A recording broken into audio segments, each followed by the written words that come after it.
En ce qui concerne le trafic des transmigrants africains, nous constatons trois différentes catégories.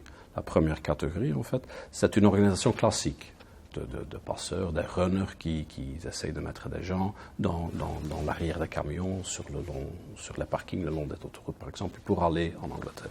Une deuxième catégorie qu'on voit beaucoup moins ou presque pas dans les autres nationalités, c'est en fait ces gens des Africains par exemple, qui sont arrivés ici en Belgique, qui sont tous du même village et qui ont décidé de rester ensemble.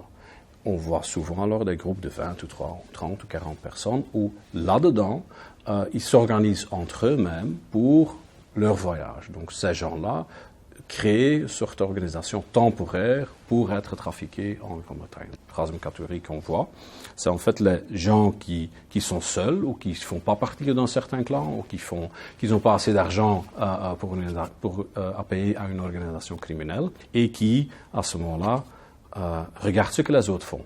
Et donc ce sont ces gens seuls, souvent seuls ou à deux, à trois, qui regardent ce que les organisations font un certain jour et qui essaient de copier. Donc ce sont en fait des copycats. On les voit par exemple dans le train, on voit à Bruxelles Nord une organisation qui part avec ses clients vers 21h et on constate qu'à 21h30, on a encore des gens qui prennent la même direction, prennent le train vers la même direction et ils essayent de copier en fait ce que les autres font.